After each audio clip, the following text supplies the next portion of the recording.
রান্নার মুখ কেমন হয়ে গেছে যা পিকনিক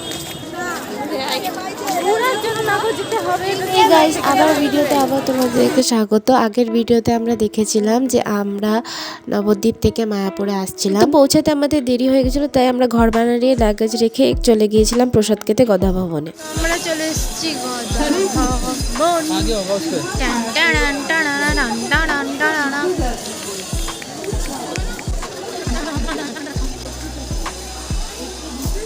ভিড়টা দেখো তোমরা, কতটা ভিড় এখানে খাবারের জায়গায়।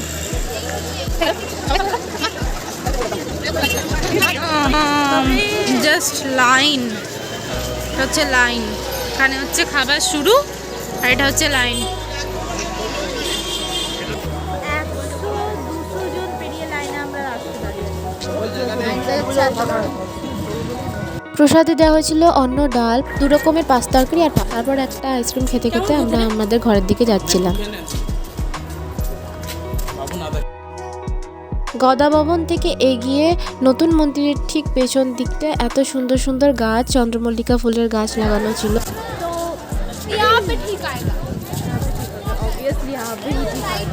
কারণ এখানে একসাথে ফুলগুলো দেখতে অনেক ভালো লাগছিল।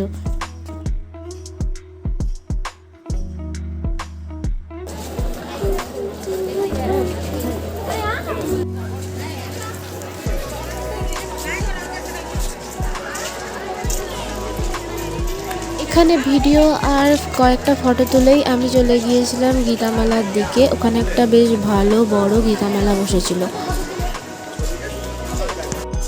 ঘুরে টুরে আমরা এলাম, এবার খাওয়া দাওয়া করে আইসক্রিম খেয়ে এবার এলাম আমরা গীতা মেলা। এখানে একটা মায়াপুরে গীতা মেলা বসেছে।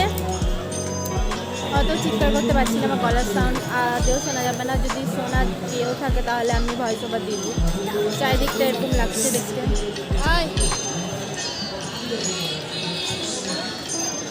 ব্লগ করা আমাদের মতো সাধারণ মানুষের পক্ষে অনেক কঠিন।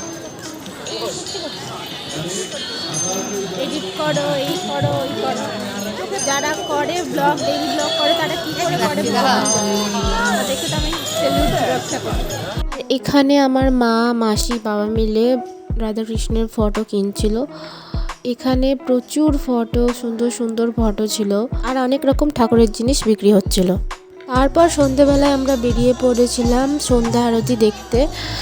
প্রচুর ভিড় ছিল আর ভিড়ের মধ্যে দিয়ে আমরা এখন যাচ্ছিলাম সন্ধ্যা আরতি দেখতে। সন্ধ্যা আরতি দেখে দেখে আমরা চলে গেছিলাম খাওয়া দাওয়া করতে। প্রথমে খেলাম ভেজ বিরিয়ানি, তারপর কাটলেট, তারপর এটা বেবিকর্ন ছিল।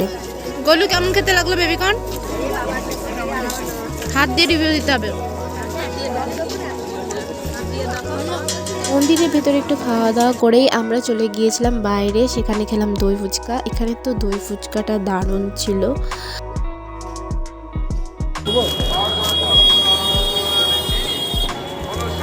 তারপর আমরা খেলাম এখানে ভেজ মোমোটাও দারুণ ছিল। আমরা যতজন ভাই বোন ছিলাম তারা এইসবই খেয়েছিলাম আর বড়রা চপ এনে এখানে মুড়ি মাখিয়ে খাওয়া দাওয়া করছিল। ব্যাস সকালবেলায় উঠে আমরা বেরিয়ে পড়েছিলাম একদম গোশালার দিকে, কারণ আমাদের সকালে 8টার মধ্যেই ঘর ছেড়ে দিতে বলেছিল। সকাল সকাল এত কুয়াশা ছিল যে চারিদিকে কিছু দেখা যাচ্ছিল না। তো এখানে আমরা হাঁটতে হাঁটতে চলে যাচ্ছিলাম গোশালার দিকে। আর ওই এতটাই কুয়াশা ছিল যে কি মন্দিরের চূড়াটাও ভালোভাবে দেখা যাচ্ছিল না।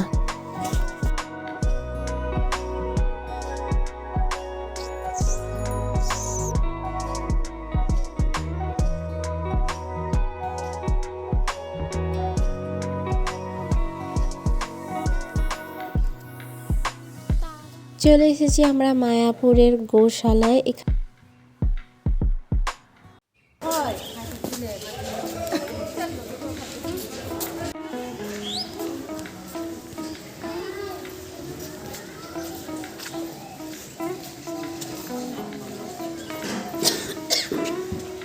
This is called cute গরু। You are so cute. ওই চলে আসছে, বাপরে আম ভাগছে।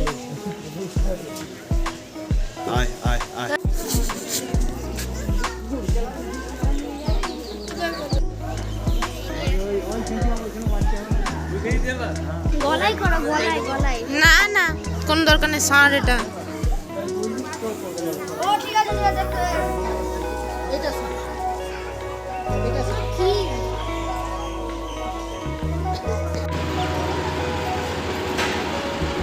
গলাতে, গলায়।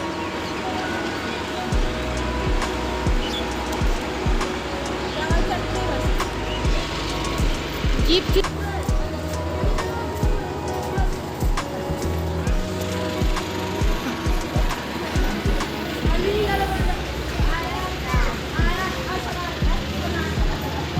বাড়িয়ে নিচ্ছে গো, কেমন গোরা। আর এখানে দেখো এই সারটা শিংটা কত বড় বড়।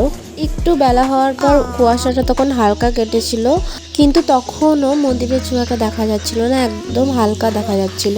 তারপর আমরা গোশালা থেকে এসেই বেরিয়ে পড়ি একদম বাড়ি ফেরার জন্য। এসে শ্রী প্রভুপাদর মন্দিরের এখানে কয়েকটা ভিডিও আর ফটো তুলে আমরা একদম বেরিয়ে পড়েছিলাম। জায়গাটা খুবই শান্তির জায়গা। তোমরা কে কে মায়াপুর গেছো প্লিজ আমাকে কমেন্টে জানিও।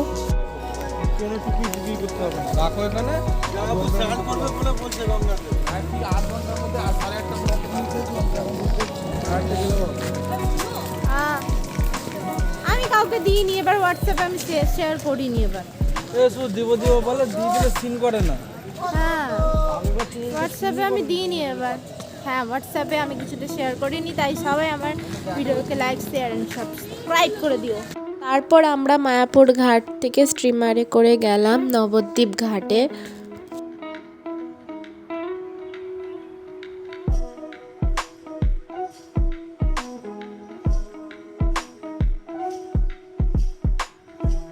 এই নবদ্বীপ আর মায়াপুরের ব্লগটা আমি এখানেই শেষ করছি, কারণ যাওয়ার সময় তাড়াহুড়ো থাকার জন্য কোনো রকম ভিডিও করা হয়নি।